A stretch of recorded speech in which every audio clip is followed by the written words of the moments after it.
patch of ice sending her car spinning out of control. Help me! Please help me! But when emergency teams arrive, I had a strange gut feeling that something was wrong on this one. they may face the most difficult situation of their careers We did not know how deep that stick was. It was unbelievable. on the next Rescue 911.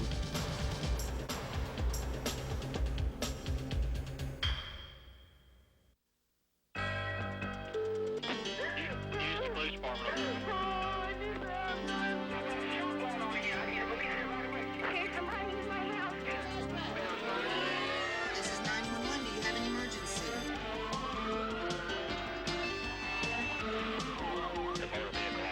Chesterfield Emergency Service.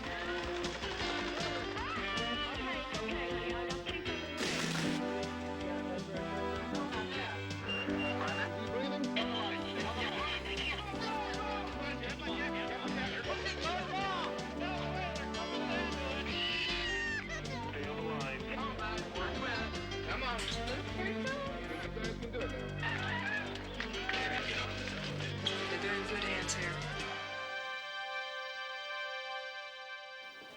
Often the best source of hope in a crisis is people committed to doing whatever it takes to try and save a life. I'm William Shatner. Tonight, true stories of danger, heroism, and faith on Rescue 911. In the pre-dawn hours of January 3rd, 1991, in Maple Valley, Washington, 19-year-old Vicki White Eagle was getting ready to leave for her job as a nurse's aide.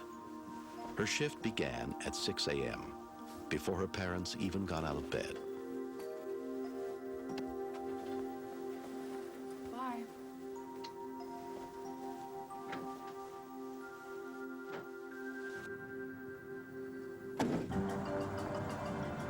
Greg Clementson traveled the same road as Vicki on his way to work.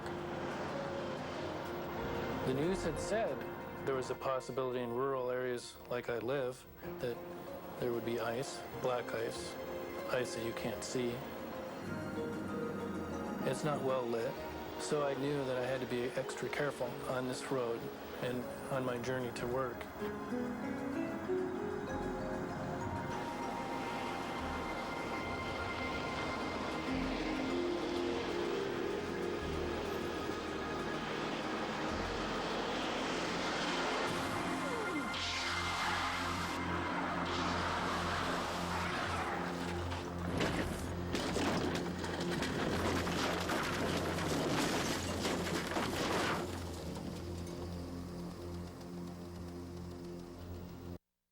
So my Every Sunday night, get ready for the ultimate race against time. The Critical Hour, life-threatening trauma. All the contents of his abdomen were exposed. Split-second decisions. We've seen it all here at Shock Trauma. See heroic medical teams fighting to save lives. Are you ready? Watch The Critical Hour every Sunday night at 9 on Discovery Health Channel.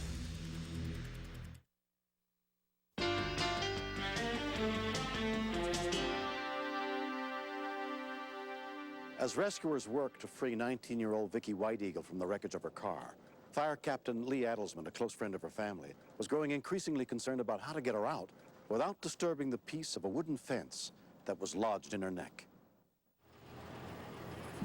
She was very scared. Okay, Vic, I'm here to help you, okay?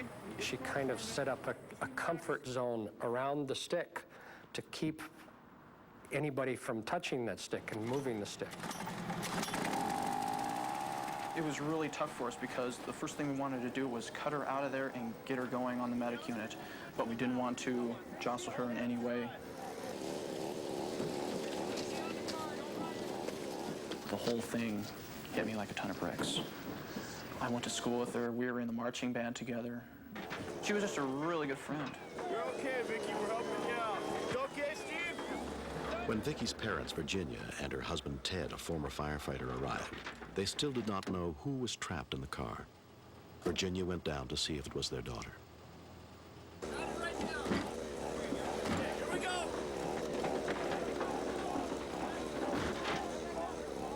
I didn't wait. I just kept going. I had no idea, no vision of what I was going to see when I walked up there.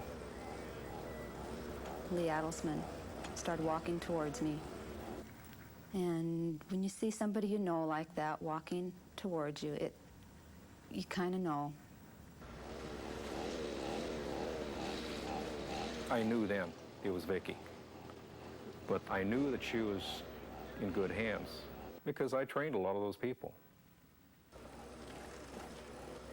If you know fire departments, everybody's pretty much a family in them. And to see somebody in that family in distress, you do exactly what you're trained to do, but you can feel the concern.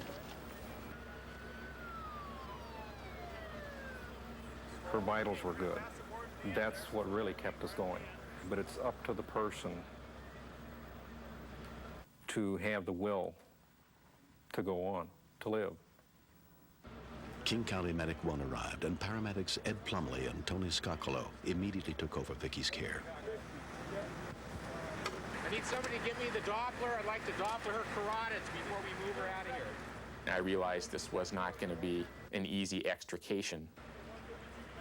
We thought initially we might be able to cut the stick, but any movement at all of the stick potentially could make her paralyzed. We don't know if that object is up against maybe the carotid artery and it's actually preventing the patient from bleeding to death. So we were left with trying to tape it in position and trying to make it so it wouldn't move around much on the way into the hospital. Somebody else is going to have to get in position. I'll get it once this goes coming this way, I got it. Backboard coming in. She looks directly up at me, and all I saw were these very, very round eyes staring back at me, saying, "My God, I'm going to die." Less than 45 minutes after the first rescue workers arrived, Vicky was pulled free of the wreckage. She was carefully packaged and paralyzed with drugs for the 10-mile transport to Valley Medical Center.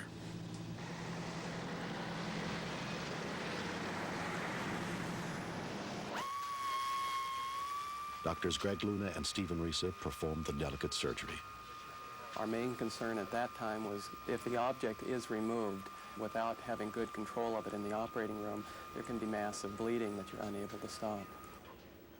It was about a centimeter away from the carotid artery or internal jugular vein, and it had just gone to the side of the trachea and esophagus and actually hit the bony spinal column rather than the cord itself, which carries the nerves. I think the stake went into probably one of the few places it could have gone without damaging at least one vital structure.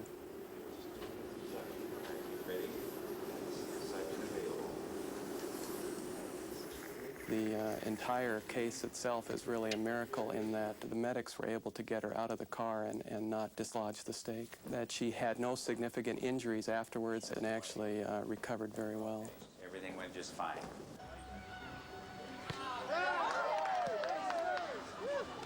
I believe that everybody that was on the scene of my accident helping me out are all heroes to me.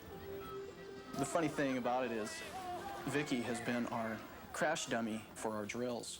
She's usually our patient that's stuck inside the car, and we cut her out and we save her. She didn't panic. She knew just what to do.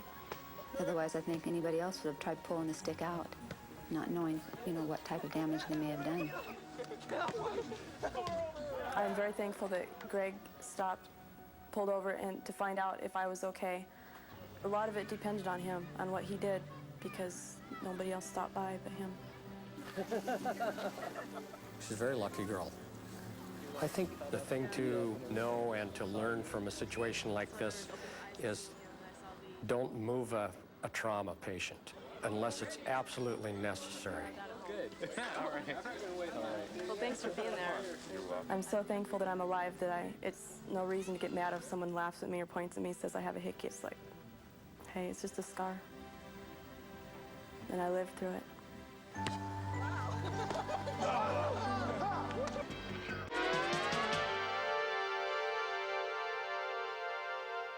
We all should take first aid and CPR courses every year. By learning basic life-saving techniques, we might be able to save the life of someone we love.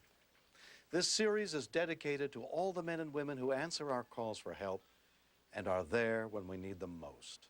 I'm William Shatner. Join us again next week for more true stories on Rescue 911. Next, step inside the command center where the calls for help are answered and meet the real-life heroes who save lives. Stay tuned for another episode of Rescue 911, next on Discovery Health Channel. Real life, medicine, miracles.